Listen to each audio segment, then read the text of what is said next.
power wash them. Hold on.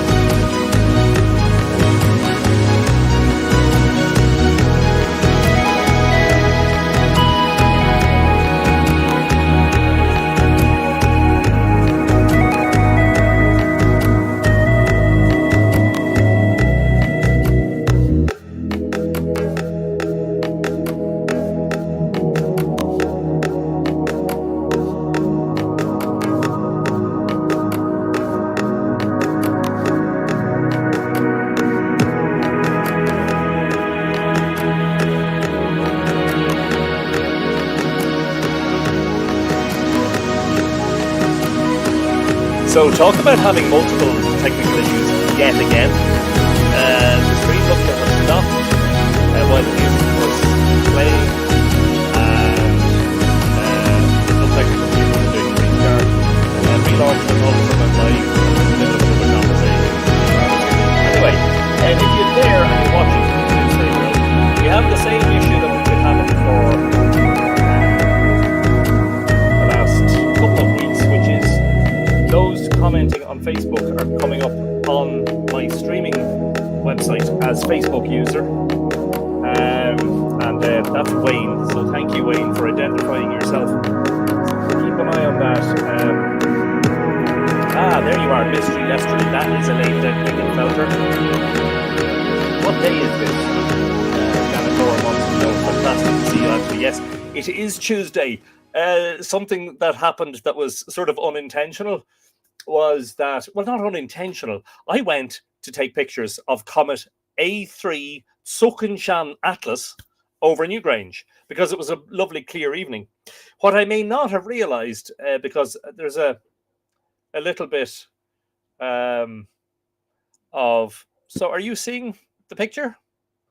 Lily Shambles is saying, we got voice, music, and no pic.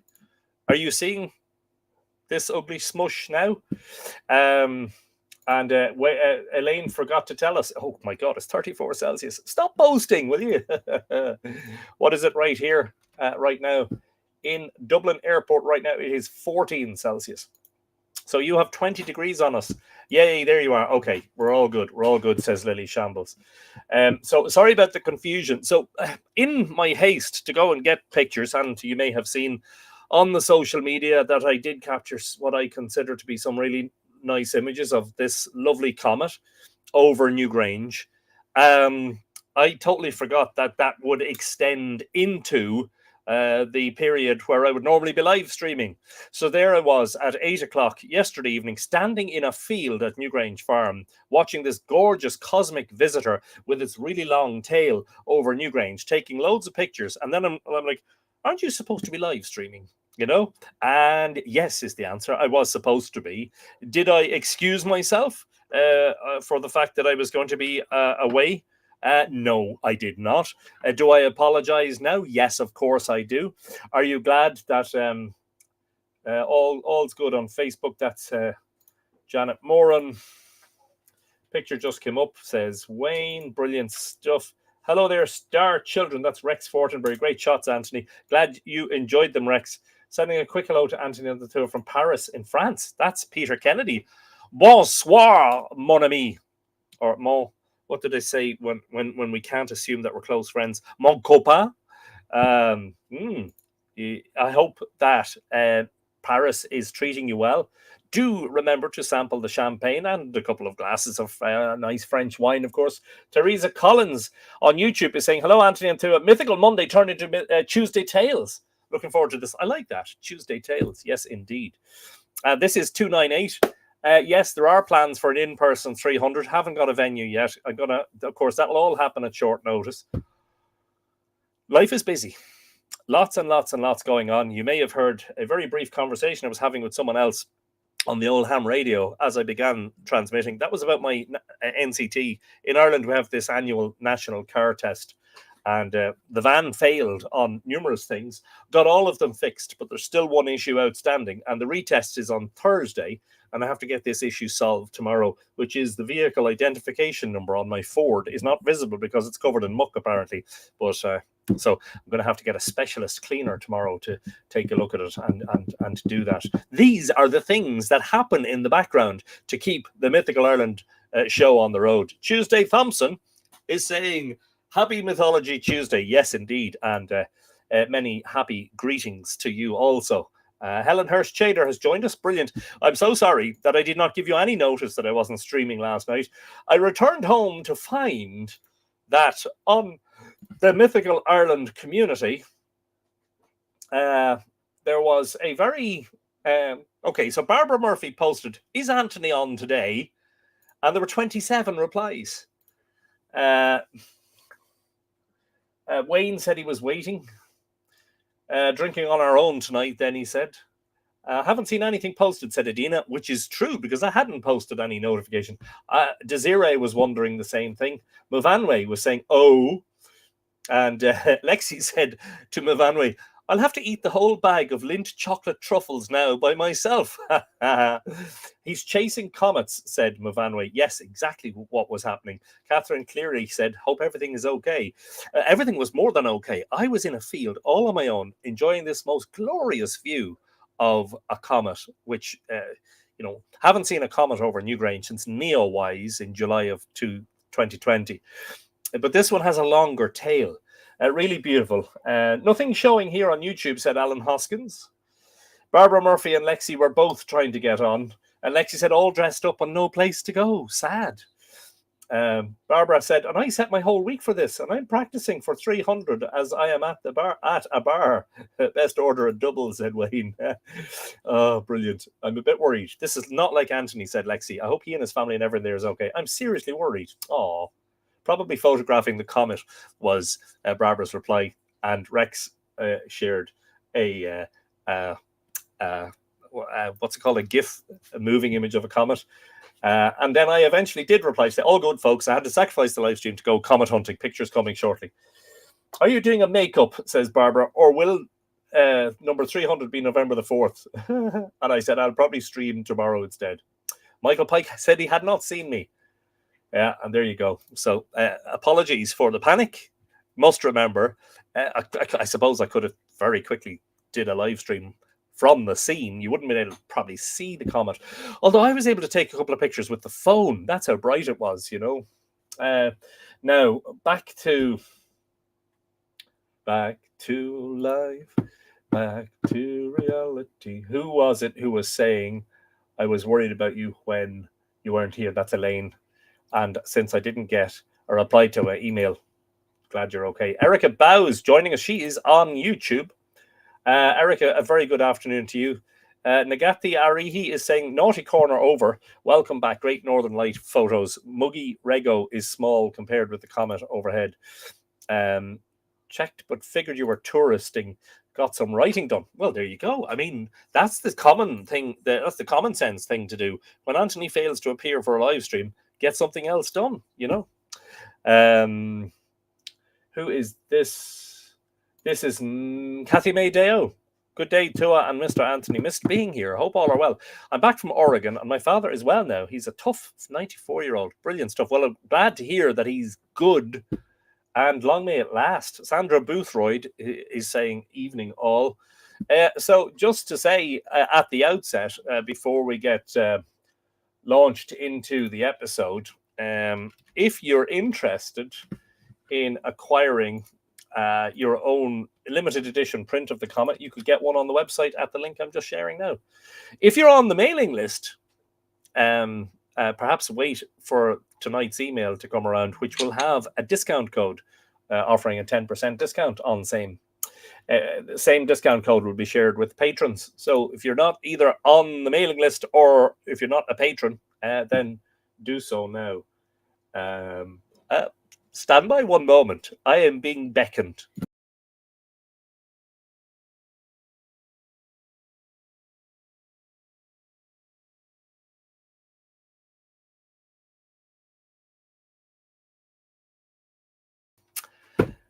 Apologies for that momentary interruption. Please do not adjust your TV sets. Everything is fine.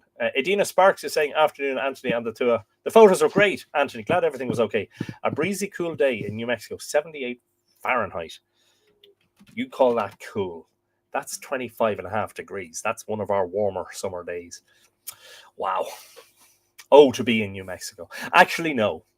We have a nice variety of weather conditions over here, which makes our land very green and verdant. As you know, that's because of all of the wet stuff that falls from the sky.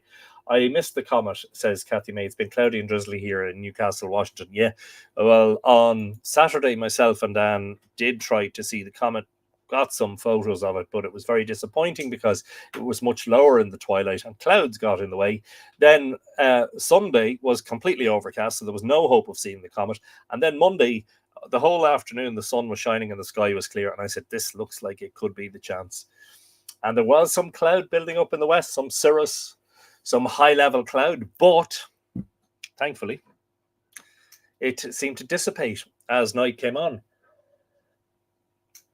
And when the comet appeared, it gave us a fabulous view. Paul Campbell is saying, greetings from Galway City on the Atlantic west coast of Ireland. Hello and good evening to you, Paul. Hope you're in good form.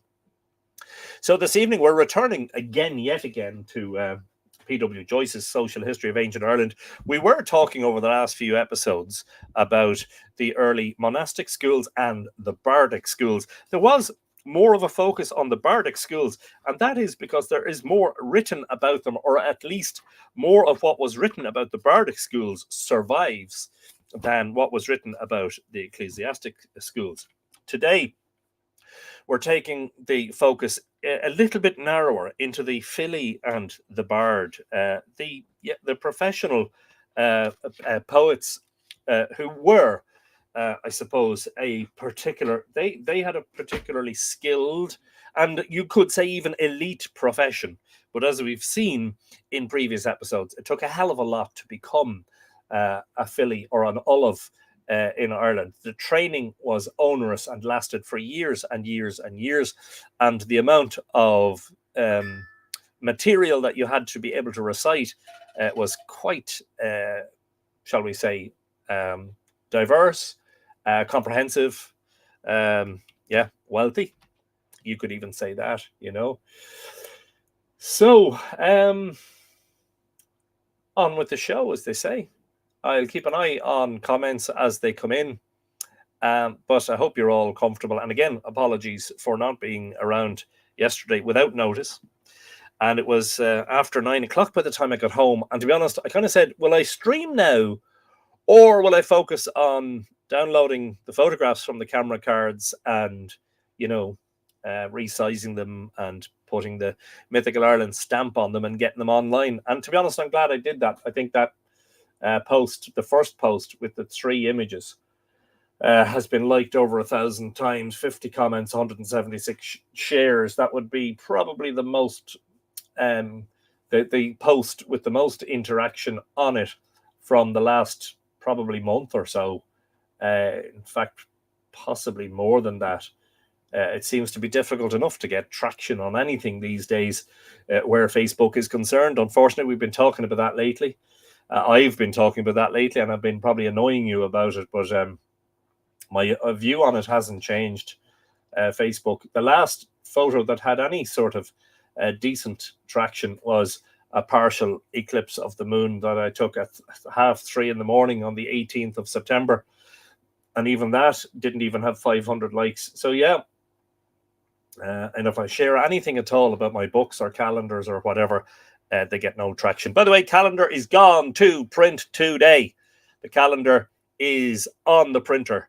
So if you've pre-ordered your calendar, you will be among the first to get a copy, because what we do when they arrive from the printer is we get all the pre-orders sorted first, because you're waiting for them. You can pre-order yours at the link I'm just about to share as a comment. Now, let me just catch up. Hello. Oh, I'm here. Susan Scott in sunny Connecticut. Gorgeous autumn color today. The hills look like they're covered in multicolored, like patchwork quilts. Brilliant. And that sounds really lovely. Don't forget to take a photograph, by the way, or 2. And yeah, the leaves have turned here and a lot of them are falling off the trees. We are heading for Samhain. Samhain in just over 2 weeks. Well, between 2. It's probably more like 3 weeks' time. And after that, we are heading for winter solstice. But the good news is that 9 weeks out from winter solstice, we know that that's when the year turns and the days start to get gradually longer again. It's a little comfort right now because the days are still getting shorter. But look, it's something to look forward to. The photo of the comet was fantastic, just right for the cover of the Red Book. Yes. But then the Red Book would, that's Brendan Byrne, by the way, in County Wicklow. Then the Red Book wouldn't be read anymore, would it? Interesting, you know. But anyway, don't forget to order your calendar. In fact, order multiple copies, as a lot of you do, because they make great Christmas presents coming at the right time of the year. And the thing is to get them now before the Christmas mail rush. So don't wait until the 15th of December to order your copy, especially if you're in the States or Canada. You know, put your order in now. And as I say, as soon as copies arrive from the printer, which will be in about a week's time, we'll get the pre-orders all done and out first. So with that said, let us get on with the show, as they say. Number 298. Wow, who could believe we'd still be doing this after all that time?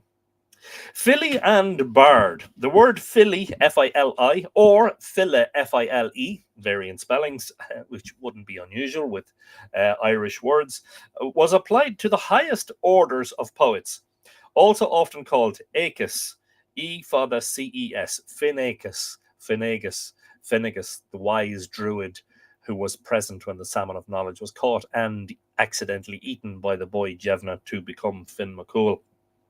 Both words signify a poet, but are generally understood to mean much more. Not only a poet, but a learned man in general, a philosopher. In Ireland, there was in ancient times a marked distinction between a file and a bard.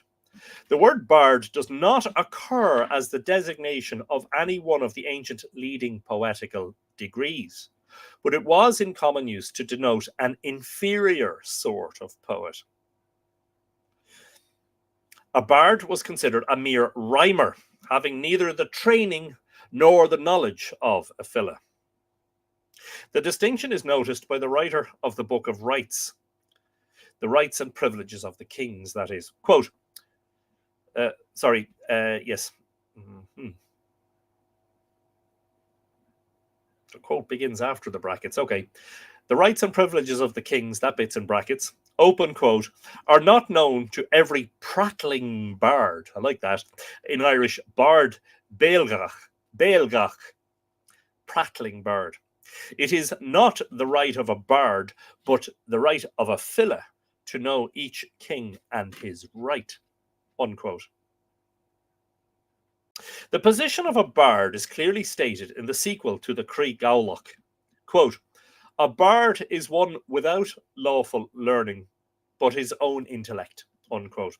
That is to say, one who had no regular training, such as was recognized by law, but became a rhymer by his native talent, like Robert Burns or Owen Roe O'Sullivan, who, if they had lived in Ireland 1,000 years ago, would no doubt have been looked down upon as mere bards by the highly trained files or Olav poets. In the statement of the 12 years course in the Book of Olives, the bard is recognized officially, for it is laid down that in the 7th year was taught the, quote, bardism of the bards, unquote, so that a man who had mastered the 7 years course was a bard. So the bard is a lower sort of class of poet, and yet they still had to study for 7 years. Wow. Emma Green has joined us on YouTube, and she's sending us a heart and the old hands in prayer thing, or is that give me 5? I'm not sure. Emma, a very good evening to you. I hope you're in good form. The distinction between a file poet and a bard was kept up so late as 1351, when William O'Kelly gave the banquet to men of learning in general. And among those invited were, quote, poets, brehons, bards, harpers, etc., unquote. Ultimately, however, the distinction was lost, and the word bard came to be applied to a poet of any kind. The poets who form the main subject of this chapter were the files. Among the continental Celts, all of whom had their poets like those of Ireland, and held them in equal veneration. They were all, without distinction, called bards. Now, this section is called Poets' Visitations and Sale of Poems. In Ireland, the position of the poets constituted perhaps the most singular feature of society. It had its origin in the intense and universal veneration for learning, which, however, as we shall see, sometimes gave rise to unhealthful developments that affected the daily life of all classes, but particularly of the higher. Every olive fili was entitled to expect and accept presents from those people of the upper classes to whom he presented his poetical compositions, a transaction which the records openly call, quote, selling his poetry, unquote. But unless he had the proper qualifications of the fili of some grade, namely those set forth in the table which we explored either last week or the week before, as well as some others, he had no claim to anything. In the Book of Rights, we are told that the fili who does not know certain specified things is not entitled to, quote, visitation, unquote, or to, quote, sale for his compositions, unquote. Wow. The olive poet was entitled to go on courch, a circuit or visitation, i.e., he went through the country at certain intervals with a retinue of 24 of his disciples or pupils, and visited the kings and chiefs one after the other, who were expected to lodge and entertain them for some time with lavish hospitality, and on their departure to present the olive with some valuable present for his poetry, especially one particular prepared poem eulogizing the chief himself, which was to be recited and presented immediately on the poet's arrival. The poet also had a right to entertainment in the houses of public hospitality. Sometimes an olive poet, instead of going in person, sent round one of his principal pupils as deputy with his poetry, who brought home to him the rewards, as in the case of Dovthach and Fiach mentioned below. When a poet of inferior grade went on visitation, he was allowed a retinue according to his rank, who were to be entertained with him. For example, an Anruth, being next to the olive, had a company of 12. A Dos, D-O-S-S, had 4, and a Fochluk, the lowest qualified poet, had 2. This remarkable custom, which is constantly mentioned in Irish writings of all kinds, existed from the most remote pagan times. Just tuned in. Who is that? That's Joseph Campbell. Wow, what a name in terms of mythology and studying the past. Brilliant stuff. There is a gravestone, says Brendan, in the old graveyard in Glendalough in honour of the roving bard. There you go. Brilliant stuff. James Brown, Faskerma, Conasatatu, James Tranonawa. The right of poets to be entertained and paid for their poems on these occasions was universally acknowledged. And few persons had the courage to break through the custom, for it was considered disgraceful to refuse a poet his guerdon. Even the early Christian missionaries and the Danes, and still later the Anglo-Normans, fell in with the custom. A well-marked example, occurring in the first half of the 5th century, is recorded incidentally in the ancient lives of St. Patrick. The saint, having converted the chief poet Dovthach, asked him to recommend a man whom he might consecrate to religion. Dovthach replied that the only man he knew that was likely to answer was one of his own disciples named Fiach, but that he was just then absent in Connacht, whither he had been sent by Dovthach with poetry for the kings of that province. Fiach, having returned soon after, was baptized by St. Patrick, and he became a distinguished Irish saint, well known in ecclesiastical history as Saint Fiach, Bishop of Sleaty, S-L-E-A-T-Y. The same lives record another example of payment for poetry, legendary but of equal antiquity, as occurring among the saints themselves. Saint Shachnal of Dunshaughlin in Meath made a hymn in honour of his uncle St. Patrick, and on presenting it to him, demanded payment for it according to custom. There was a little huckstering between the two saints, but in the end, Shachnal accepted as payment this favour, that whoever recited the last 3 verses of the hymn with proper dispositions, morning and evening each day, would gain heaven in the end. And numerous examples might be cited where Irish poets went on visitation among the Gauls or Danes and got well paid for their poetry. Good day from Iowa. That has to be Mark Gordon. Indeed it is. Hello, Mark. Hope you're in good form. Welcome to the stream. We're talking about the poets from the 5th century, and indeed from a much earlier time, down through all periods of our history. Instances could be quoted. The last poetical courch that I can find any record of occurred in the year 1808, when a poet named O'Kelly, quote, the Bard O'Kelly, unquote, as he styled himself, made a circuit of Connacht, visiting the houses of the leading gentlemen to extort subscriptions, and at the end of it he wrote a doggerel poem in English, not without vigour, of which I have a printed copy. All the families he visited are mentioned, most with praise, as they gave him money, but some with scurrilous abuse, because they had the spirit to refuse him. Pay me, and I'll give you a good poem. Don't pay me, and I shall mock you, basically, you know. Interesting stuff. Funny, almost. The satire. The grand weapon of the poets, by which they enforced their demands, was the air, A-E-R, or satire, sometimes called groma, G-R-O-M-A, which could be grova, because it might be lenneted, yes. A satire or lampoon is unpleasant enough under any circumstances. But an Irish satirical verse was, I suppose, the most venomous ever invented.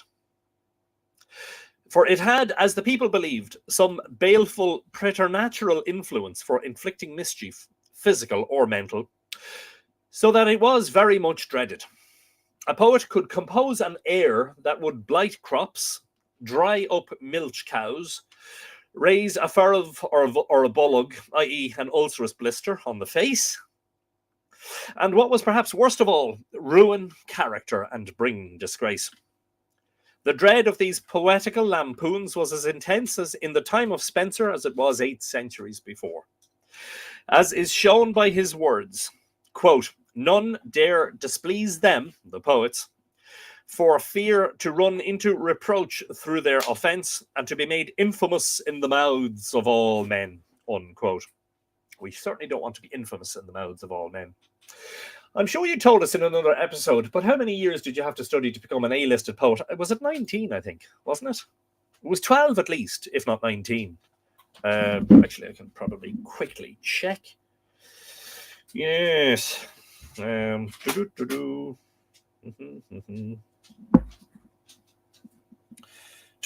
Yeah, 12 years. A long time. We have already seen the use of the maledictory incantation called a glom dichem by sorcerers. This term was also applied to some, at least, of the extempore satires pronounced by poets, as poets, and not as sorcerers. Before the Second Battle of Moytura, when the various leading professional Daedanans were asked what help they could give in battle, the fili or poet, as distinguished from the sorcerer, who was also named, is, promised on behalf of his class to make a glom dichem on the Fomorian enemies, which would satirize and shame them and take away their power of resistance. This application also appears from the following instances, in which the terms air and glom dichem are used to denote the self-same satire. The 2 sons of Ahirne, the venomous Ulster poet, who were themselves poets, made proper proposals to Luan, Conchobar MacNessa's young queen, or Connor as I've been calling him, and threatened if she did not yield to make a glom dichem on her. And the legend goes on to say that that on her refusal, they made 3 airs, which raised 3 bulga or blisters on her face, a black blister, which was called own or stain, a red one called onion or blemish, A-I-N-I-M, sounds like the Irish word for name or blemish, and a white one called Ahish, A-I-T-H-I-S, or defect, on which the poor young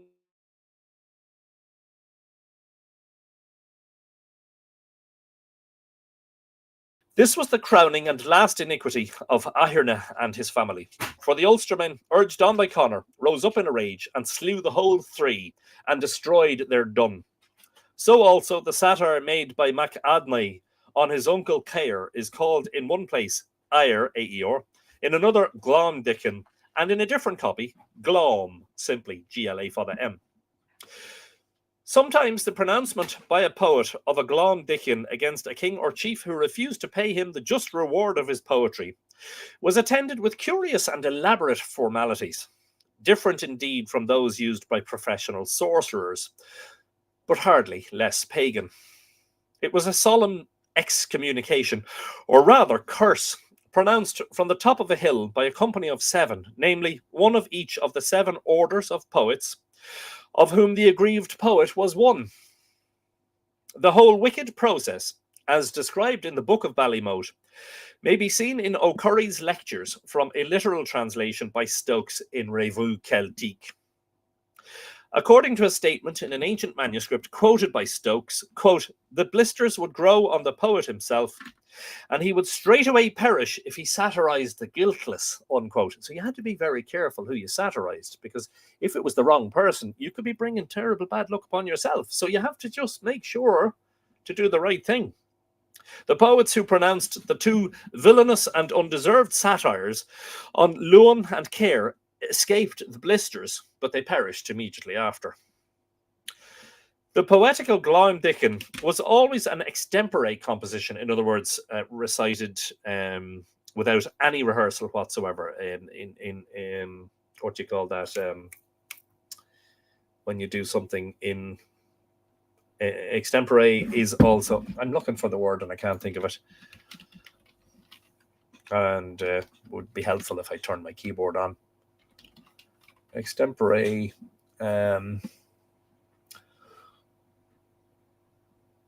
An extempore performance. I can't think of it, so I'm going to have to keep searching. I'm searching the thesaurus. Extempore. Unrehearsed, offhanded, impromptu. That's the one. Impromptu. Yeah, so without rehearsal, basically. And its name shows that the fingers were used as a mnemonic aid, as in the pagan Dicatal Docheniv, for the word Dickon is the same in sense as Docheniv, meaning from the finger ends. And of course, that's one of the three skills or special poetical mystical talents that was bestowed upon Jevna, or Finn, if you prefer, when he accidentally imbibed or ate some of the salmon of knowledge. A poet could kill the lower animals by an air. A story is told of Shankan Torpesht, chief poet of Ireland, who lived in the 7th century, that once when his dinner was eaten in his absence by rats, he uttered an air on them in his ill humour, beginning, quote, rats, though sharp their snouts, are not powerful in battle, unquote, which killed 10 of them on the spot. Hence it was believed, even down to late times, that the Irish bards could rhyme rats to death, which is often alluded to by Shakespeare and other English writers of the time of Elizabeth. And Elizabeth, of course, would have been all too familiar with the affairs in Ireland and the things that happened here. Yes, indeed. A poet praised or satirized as the occasion required, and all poets could do both. This double function was universally understood from the earliest to the latest time, and is clearly set forth by the commentator on the Seanachas Mór. That's the book of, that's the main book containing the Brehon laws, which he states that one of the persons permitted to speak in public before Patrick's time was, quote, a poet to eulogize and to satirize, unquote. Pardon me. And Cormac's glossary, page 74, is quite as clear when it derives fili, a poet, from fi, poison in satire, and Lee, splendor in praise. Wow, wouldn't that be fascinating if that was true? Because remember that the Cormac's glossary, what's it called? When you explain the origin of a word, I can't think. Cormac's glossary, the etymology, yeah. The etymologies of Cormac's glossary are highly disputed by modern scholars. But anyway, wouldn't it be interesting if the word poet in Irish, fili, was derived from poison and satire, splendor and praise? Yeah, brilliant, because they were expected to do both. That makes a certain amount of sense. But some poets devoted themselves almost exclusively to the composition of the air, and these came to be recognized as professional satirists. A satirist was commonly called coinche, but sometimes dull and rinchy. Sorry, rinchy, R-I-N-N-T-A-I-D-H. Excuse me. We occasionally meet with female satirists who are called ban coinche. Ban as an adjective prefix, literally meaning female.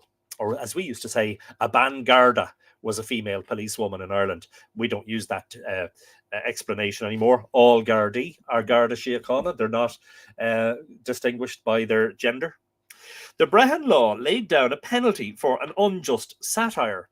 The Cree Gowlock repeatedly speaks of fines of so many shades for this offence, SE for the DS. But apparently these provisions had not much effect in restraining the violence of the satirical poets. Cormac, in several passages of his glossary, gives vivid expression to the hateful character the satirist bore in his time, which was the 9th or 10th century. In one place, the satirist is, quote, unendurable for his harshness, unquote. In another, quote, he wounds each face, unquote, by raising blisters, that is. And in yet another, concha is derived from canis, a dog, because the satirist has a dog's head in barking, and alike is the profession they follow, snarling, barking, biting. In a passage of the Brehon laws, the concha or satirist is classed among people of disreputable character.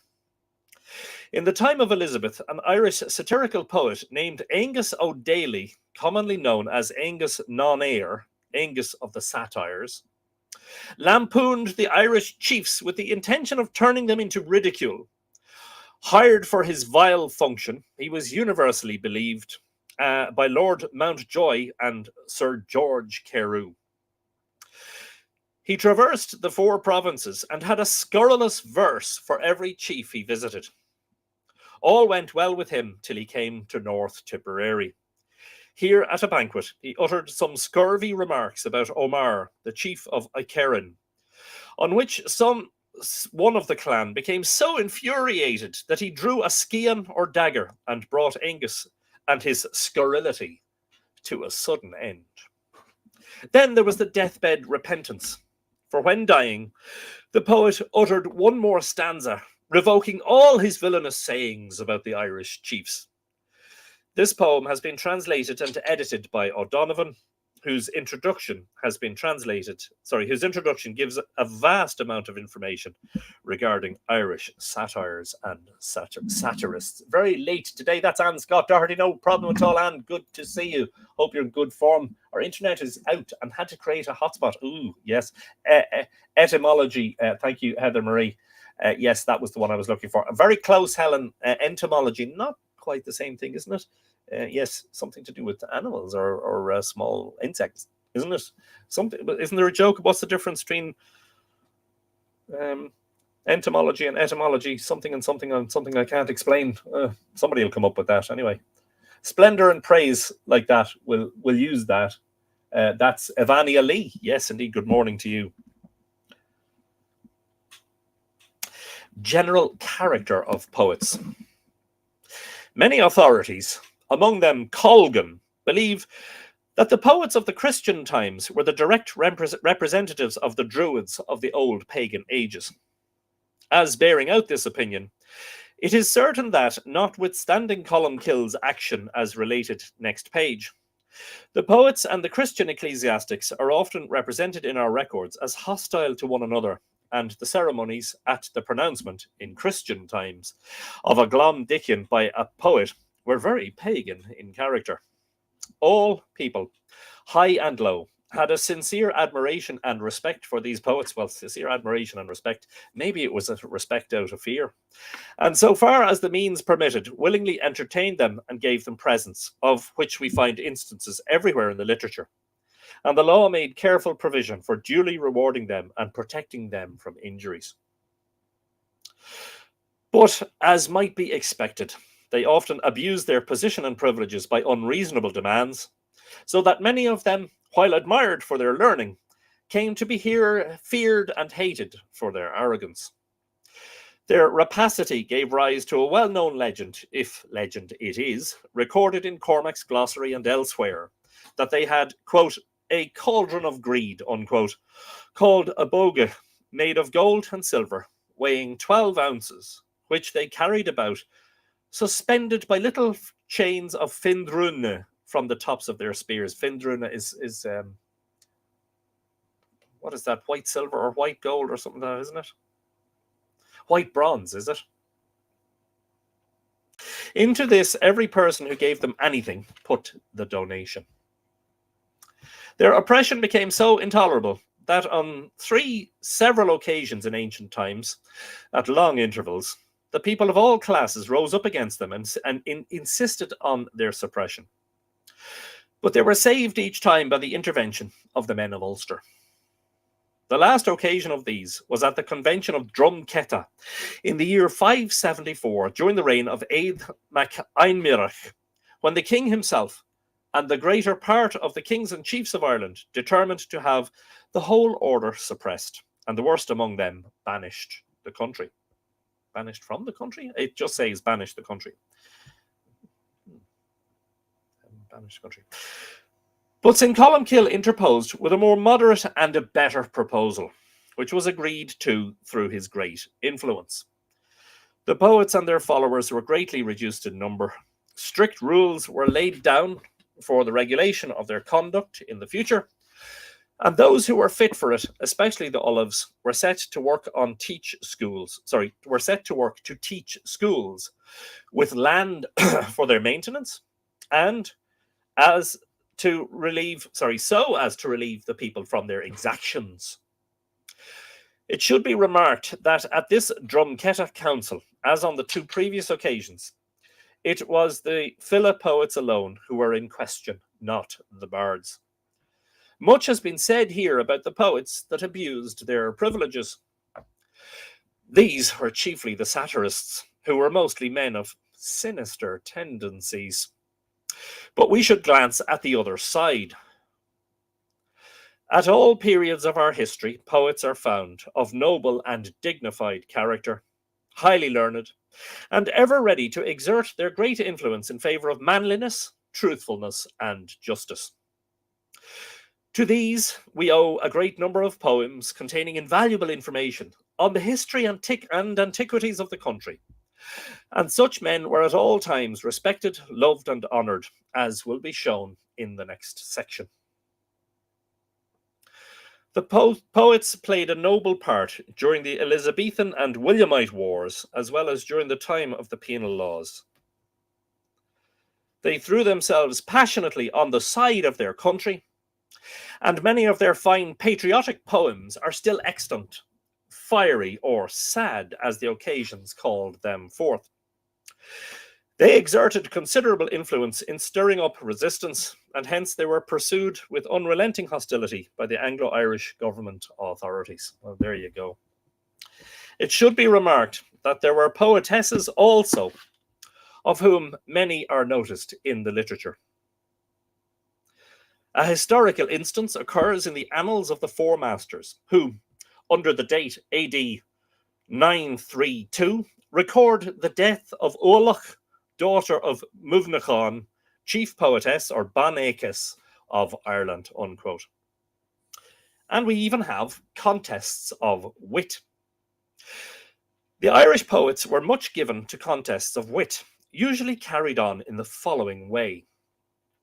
When 2 of them met, one repeated the first half of a verse or very short poem, which was a challenge to the other to complete it. Sometimes it was a quotation from some obscure, half-forgotten old poem.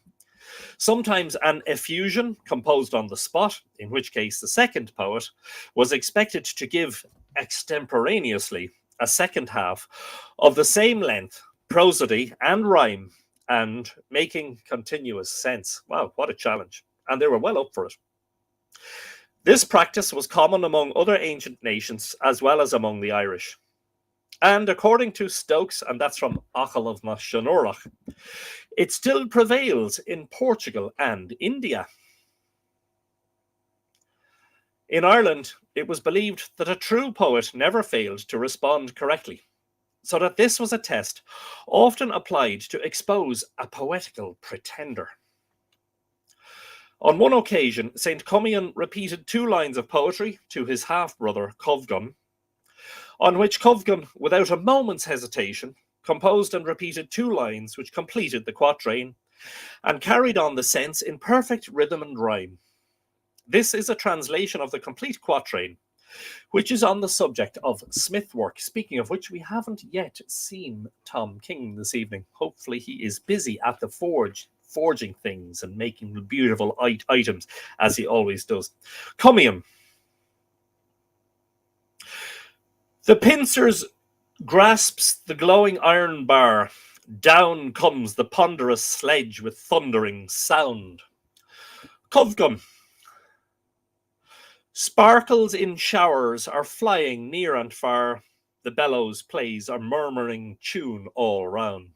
Unquote. Wow, very cleverly done and completed with great skill and alacrity. So generally cultivated and so universally admired was this talent for impromptu reply, that in the ecclesiastical legends, some of the Irish saints are credited with as much proficiency as the best of the poets. According to a legend in an ancient manuscript referred to by O'Donovan, St. Columkill, walking once with some companions, met the devil disguised as a respectable-looking gentleman, and not knowing at first who he was, fell into conversation with him. After an agreeable chat, the gentleman challenged the saint to a trial of poetical skill and propounded the first lines of several hard old rans, or A-N-N-S, or verses, which Columkill correctly completed in every case. It was now the saint's turn, and he recited some devotional half-verses, which puzzled and silenced Satan, who was not well versed in that sort of literature, and what was worse, showed up who he was plainly in sight of all, so that he became quite ashamed of himself and sneaked off with his tail between his legs. This practice held its ground among the Irish-speaking poets till recent times. 2 poets hardly ever met without a playful contest of wit, always in Irish, and these encounters were listened to with the utmost delight by the peasantry, who, to this day, in the southern counties, remember this was written in 1903, this book was published in 1903, retain in memory many of the brilliant repartees of Owen Roe O'Sullivan, Andrew McGrath, and other witty poets of the 18th century. Wow.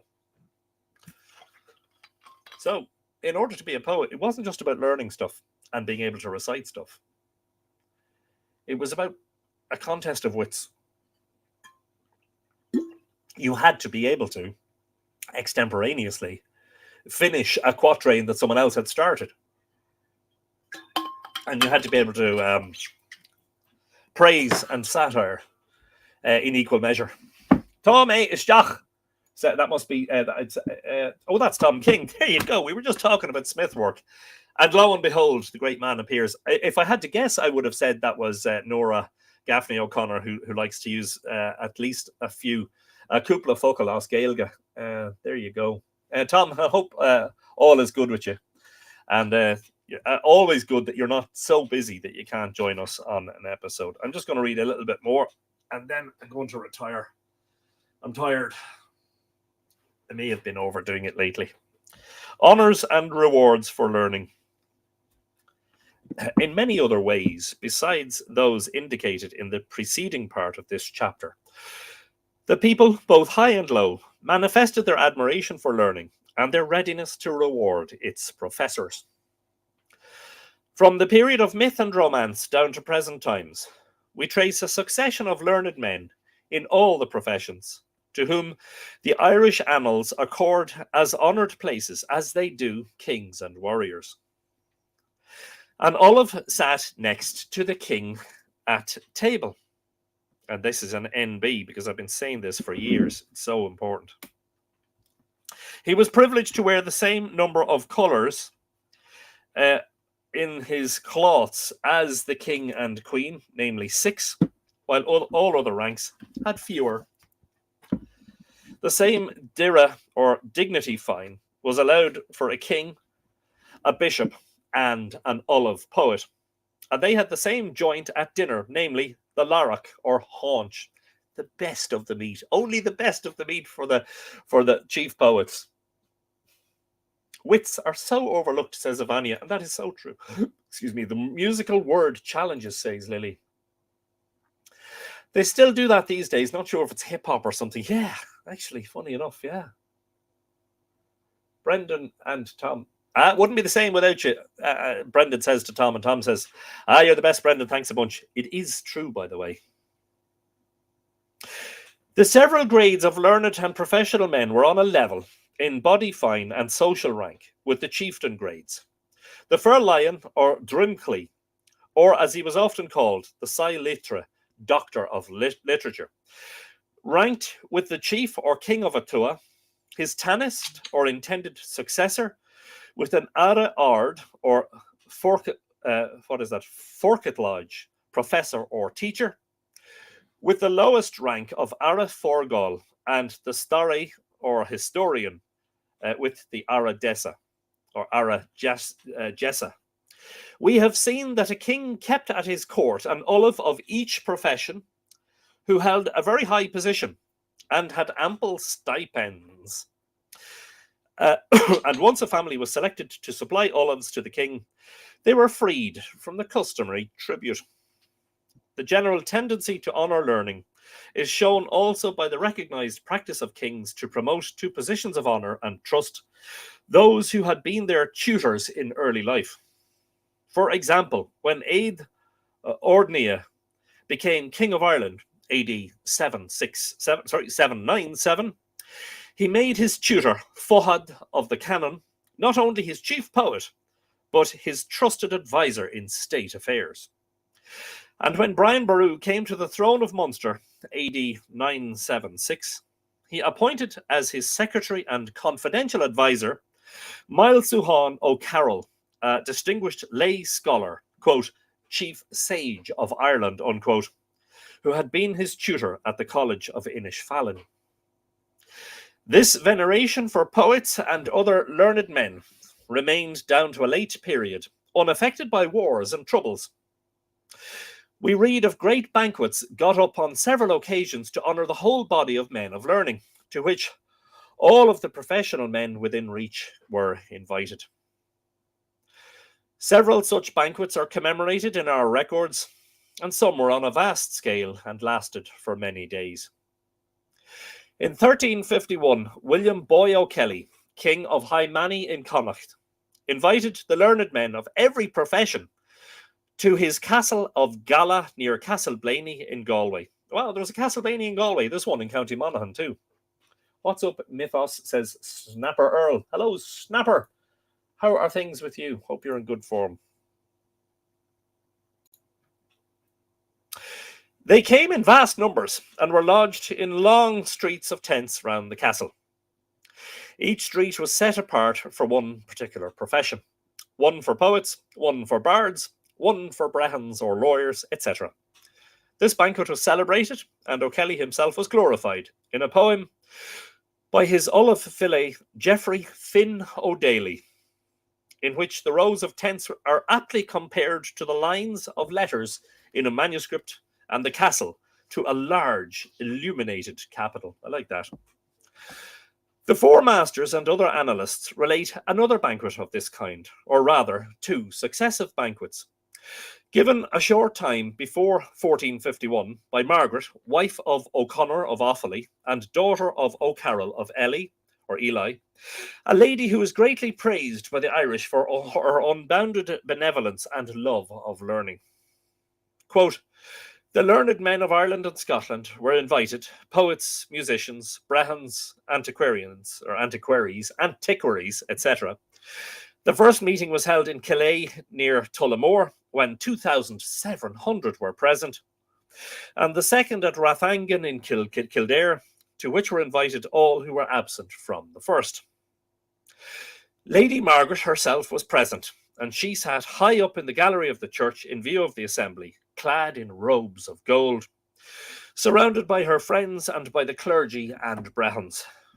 All were feasted in royal style, seated according to rank, after which each learned man was presented with a valuable gift, and the names of all present were entered in a roll by Gillan Neve MacEgan, chief brehon to O'Connor, the lady's husband. Wow. It all sounds like it's very tightly prescribed, you know, planned very carefully and written out, I suppose, in the laws very, very carefully.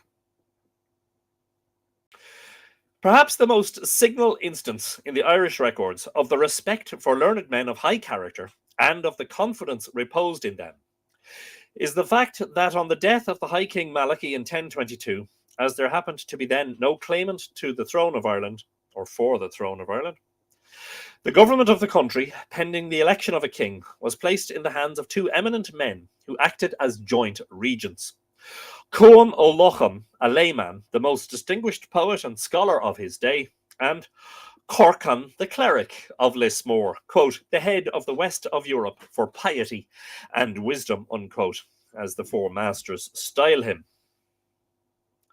This event is recorded in the Book of Leinster, which was transcribed a little more than a century after the death of Corcran, in the Annals of Clonmacnoise, as well as in many later authorities.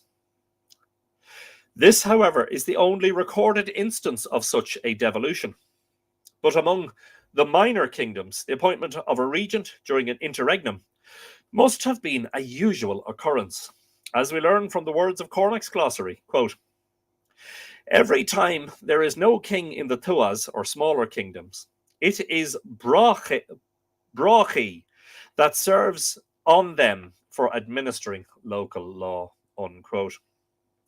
From this we learn that a regent was called a Brachi, and the words seem to imply that a brehon or judge was usually appointed to the post.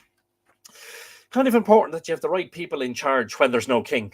Interregnum, between kings. But all this respect for the poet was conditional on his observance of the rules of his order, one of which was to maintain a high personal character for dignity and integrity. The Seanachas Mór lays down that a fraudulent poet may be degraded, i.e. a poet who mixes up falsehood with his compositions, or who composes an unlawful satire, or who demands more than his due reward, unquote.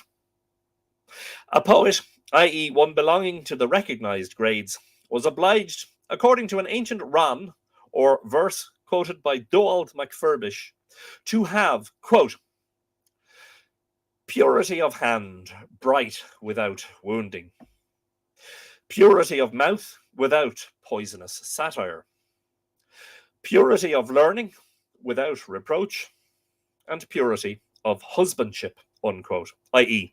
fidelity to his marriage vows. Hello, everyone. That's Dawn Hilton saying hello from Lancashire. A very good evening to you, Dawn. Sorry we're a day late. I was out photographing a comet at Newgrange last night, for which I apologise, but I don't really, if you know what I mean.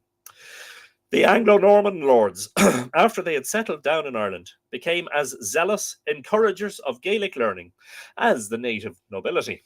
so that the Geraldines, the Butlers, the Burkes, the Keatings, and others spoke, thought, and wrote in the Gaelic, and stored their libraries with choice and expensive volumes in that language, unquote.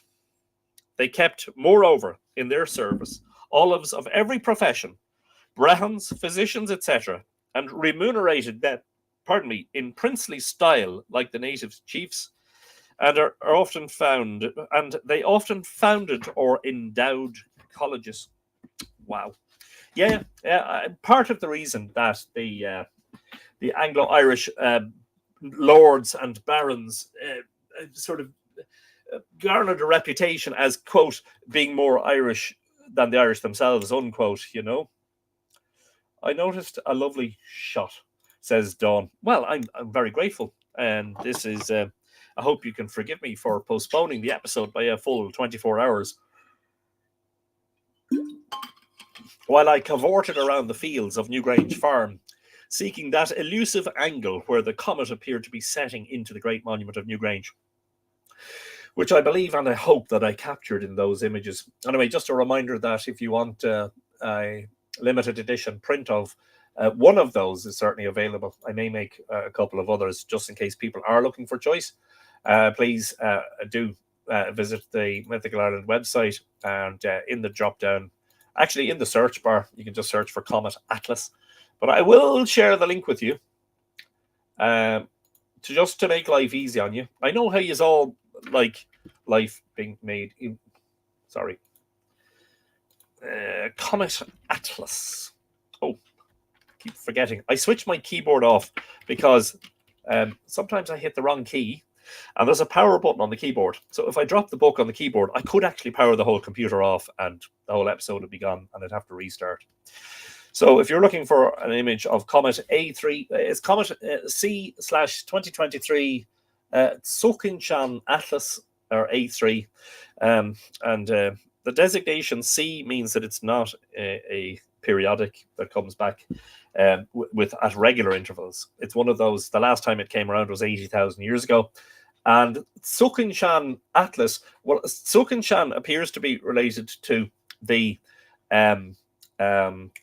observatory in China where it was found, and then independently found by the Atlas Observatory in South Africa, I believe, which is why it has that name, Tsuchinshan-Atlas. I may be pronouncing that badly. If that's a Chinese name, it's possible I'm not saying it the way it should be said, but Tsuchinshan, Tsuchinshan. Michael Trott has arrived, and he, of course, is in New Zealand, where it is now Wednesday morning. We're used to saying happy Tuesday morning to you while we still languish in Monday evening. But me being out comet hunting on Monday evening, we are now languishing in Tuesday evening as we say happy Monday morning to you. So I hope you're in good form, Michael.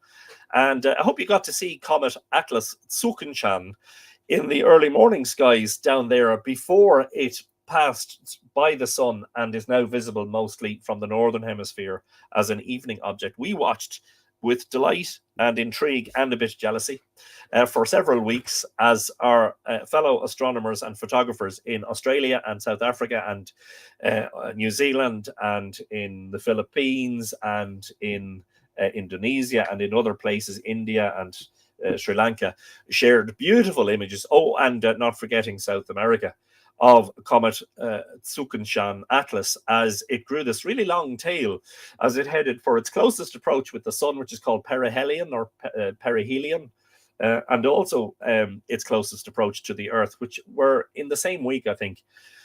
But anyway, it grew a long tail, then it passed in front of the sun, so none of us could see it for a week or 10 days, and then it appeared in the evening skies. I first caught sight of it on Sunday, but it was in strong twilight and it was hidden by cloud, so I didn't get. I only got a couple of very mediocre pictures of it. But yesterday, oh wow, talk about fabulous! So we're now seeing that long tail. Now I don't think the tail is going to get any longer because typical of comets. And I've a lot of long history of observing them and sometimes photographing them. Once they've passed perihelion, they tend to fade. because they're getting further from the sun. So the reason they get really bright as they're close to the sun is basically the sun is melting all of the stuff that's frozen on the surface and in the crevices of that giant rock hurtling through space. And so as it nears the sun, it gets brighter and the tail gets longer. Of course, there are different types of tail, the dust tail, the ion tail, etc. But now that it is retreating, we cannot expect it to get brighter. But occasionally what happens is there can be an outburst, that a comet suddenly gets brighter unexpectedly. So I suspect that yesterday's photographs will be the best that I will get of this comet. And I'm delighted. It was such a delight to be in a field all on my own in the twilight, photographing and watching this comet. I was able to get a decent photograph of it on my phone, which is saying a lot because, a lot of phones don't capture much detail at night or in deep twilight. And it's a half respectable photograph. Now, it's not the sort of photograph that I would put up on the website as a limited edition print. The only thing that annoyed me about probably my favorite image is the first one. And I'll share that as a Facebook link. The first one, if you look closely, you can see several bright, thin dashes. And actually, if you count them, you'll find that there are, now this is, remember, not a full resolution image that's on Facebook. 1, 2, 3, 4, 5, 6, 7, 8, 9, 10. I can count at least 10. 1, 2, 3, 4, 5, 6, 7, 8, 9, 10. Yeah, dashes. They are satellites. And they're going at different angles. Some of them, there's 2 of them that are parallel, and some appear to be following the others.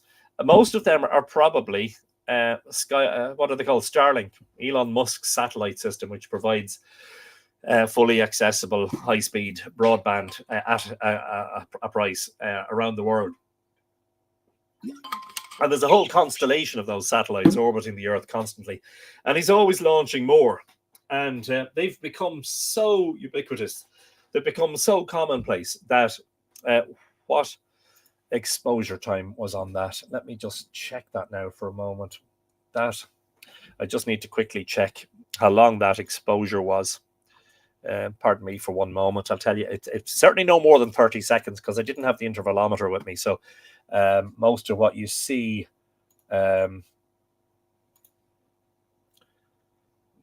just trying to find the original here before I resized it. That looks to be it there. Yes, that's it there. What was that? 5 seconds. That's a 5-second exposure. So in that 5 seconds, you can see the movement of 10 satellites over the course of 5 seconds. That's what those streaks are.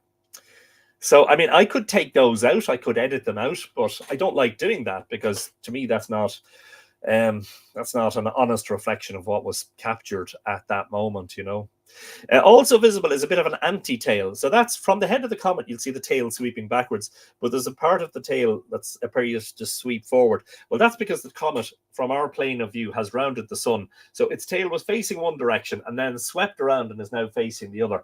And that is the remnants of the dust tail as it curved around from our point of view. Sometimes that happens perpendicular to the orbital plane of the Earth, so that instead of the comet coming through our view like that as it rounds the sun, it goes over like that. And Comet McNaught in 2007, McNaught, if you Google Comet McNaught, you will see that after it rounded the sun, it had the most spectacular sweeping tail, one of the best comets seen and photographed basically in the modern era, since the introduction of photography, since the invention of photography, But anyway, I'm glad to say that that's not the first time I've got a nice comet image at Newgrange, because in 2020, in July, I had the wonderful pleasure of capturing Comet Neowise. And at that time, because of lockdown restrictions, we were restricted to 5 or 20 kilometers or whatever it was at the time. I captured, I think I was probably the only photographer in the area that could get to Newgrange. And so I captured this. I'll share this as a link just in case you haven't seen it before. Remember, these are all available as limited edition prints. So When you order a limited edition print, I will write on the back of the print number 3 of 100 or 10 of 100 or 20 of 100. There's only 100 copies of each of these are ever going to be sold. And once I get to 100, it'll be taken off the website, so you won't be able to buy a copy of it again. But anyway, there you go. So thank you. And just a reminder, please do consider becoming a patron. And if you're joining Patreon and you're going to support Mythical Ireland, please do so at one of the paying levels, not at the free level. At the free level, you don't get anything that people don't get on Facebook. At the paying level, you get stuff that others don't get. And that's the point of it. For a small monthly contribution, you support Mythical Ireland, and you make sure that this work continues, while at the same time getting access to exclusive photographs, articles, blog posts, videos, podcasts, and of course the text of my next book, which I'm sharing with the patrons. Anyway, yeah, it's Tuesday. Hard to believe. Unfortunately, well, maybe for you, fortunately, because I couldn't have done if I'd done 2 Comet observing sessions in succession. That would have meant postponing the live stream again and upsetting people and annoying them. So I'm sorry for the complete lack of notice yesterday. And yeah, while I was on location, it's amazing how busy you get. It was an hour really from the moment I first captured a photograph of the comet in bright twilight until it set. It was about an hour, maybe a little bit more than an hour. But it's amazing in that time when you're focusing on lens, focusing on focus, apertures, shutter speeds, ISO settings, crop, and various adjustments, making sure the tripod is set up right, and moving around to make sure that all the images I captured didn't look the same. It's amazing how busy you get, such that you're kind of so focused on both photographing and then of course enjoying it. Like stopping for a few moments, stopping for a minute every so often and saying, do you know what, as well as capturing a photograph, I need to also just watch and observe and enjoy the moment, because that's something as a photographer sometimes we don't do, Who is that? Being a patron is worth every cent. Is that Lexi? That is Michael Pike. Thank you indeed, Michael. Much appreciated. A long time patron as well. Ivania Lee is saying, going to become a patron. Will do. Brilliant stuff, Ivania. Thank you very much for your support. You always provide amazing photographs, says Michael Pike. I try, and it's something that I'm just fascinated by, trying to capture that ethereal sort of otherworldly image. That being an astronomer and a photographer, you kind of like to combine those elements in something that is memorable and nice, and would make a limited edition print that's worthy of it's worthy of being framed and hanging on people's walls around the world. But I'm glad that I've been able to do that. We'll watch the forecast. The forecast is for heavy rain tonight, lasting into tomorrow with a slow clearance. We'll watch for tomorrow evening, because if tomorrow evening comes around and it's clear again, I will probably go out again. I don't know where I'll go this time, because I really want to repeat the same photograph. It'd be nice to go somewhere else. You'll have to forgive me, I'm croaky tonight. I've been under the weather. I've been feeling rather down over the last few days, and I am taking some medication to try and make me feel a bit better. I think I have a chest infection, and yeah, just feeling a bit lousy. So you'll hear the croakiness every so often, and that's why I've been drinking plenty of water. You always make it special. If you have to postpone a Monday night, it's always worth waiting for. Well, I'm glad that people are understanding. It suits some people, actually. Some people are able to join us on a Tuesday who are generally not able to join us on a Monday. The Comet, Reverie, Focus and Wonder. I like photography myself, says Michael. Yeah, did you capture, I wonder, any images of the comet from your neck of the woods before it disappeared into the morning sun? Some of those images were fabulous. And of course, look, some of them were taken with telescopes and very high-end equipment, and it shows, but some of them, those taken with ordinary DSLR cameras, were equally good in many respects. Anyway, thank you very much for joining us. As I say, a day late, for which I apologize again. I know I probably don't need to. You're very forgiving. You're a lovely bunch in that respect. The calendar, don't forget, is at the printer and approved. It's on the printing press as we speak. The 2025 Mythical Ireland Calendar, which will not feature the picture of Comet Tsuchinshan-Atlas. But hey, we've got to keep some pictures for next year's calendar, right? You know, and that may end up being a cover image, who knows? In addition to the aurora that I captured last Thursday. Margaret Hughes, should I say, says, Snap, I have a chest infection as well.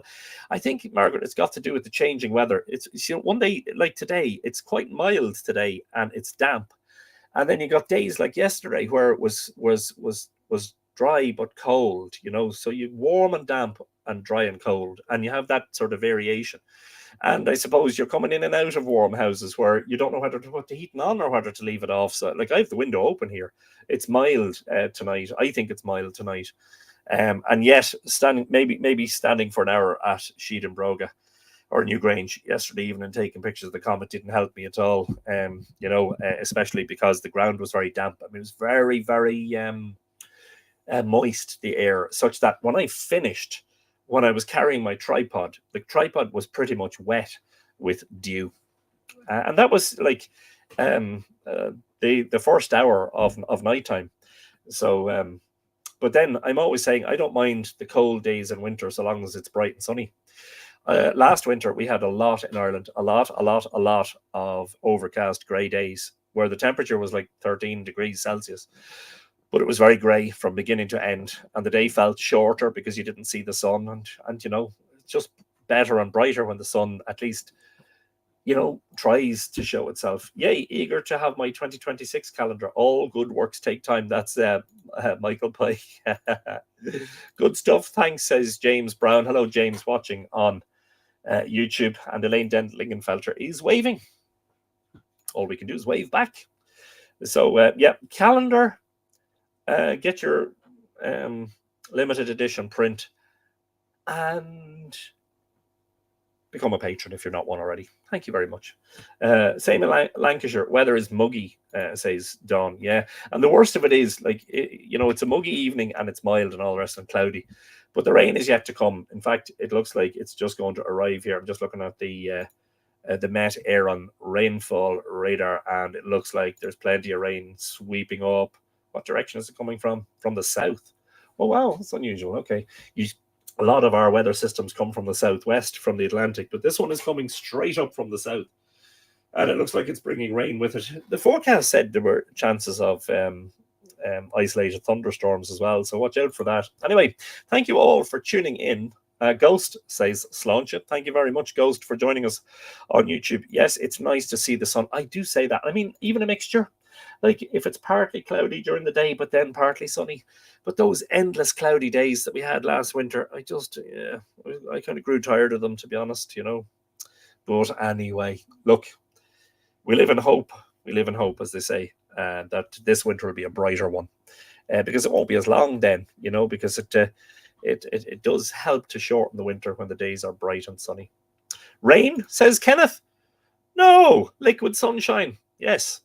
And as one of my friends is always reminding me, skin is waterproof. In other words, what are you complaining about getting wet with the rain? Skin is waterproof, you know. Anyway, folks, thank you very much. I'm croaking like heck here, and I'm going to try and get an early night, take a bit of medicine, and try and get a decent night's sleep. Thank you very much for tuning in. Sorry about the hiccup at the beginning. And also, yeah, apologies again about the 24-hour delay in hosting the episode. Good night, everyone. Missed Joe. Oh yeah, Auntie Joe wasn't here tonight. I had a Connemara whiskey when in Ireland recently for a cold recovery. I see the temperatures are similar on return to New Zealand. Sorry, that's Michael Trott. New Zealand, Aotearoa. Now back almost a week. Sláinte. May you have a good winter there, and may you have a good summer there, Michael. Thank you for tuning in and for being a good sport as always. Goramahagat, says Kenneth. Noel Curran, thank you, Kenneth. All the very best. Good evening. All that remains for me to be saying at this stage to each and every one of you is Ikawa. Good night. Kolosov. Sound sleep. Don't go to sleep if it's morning or the middle of the day for you, especially if you're driving. Salong Gafol, which means bye for now. And of course, the most important one, Tog Gaboge. Take it easy until next time. Cheerio.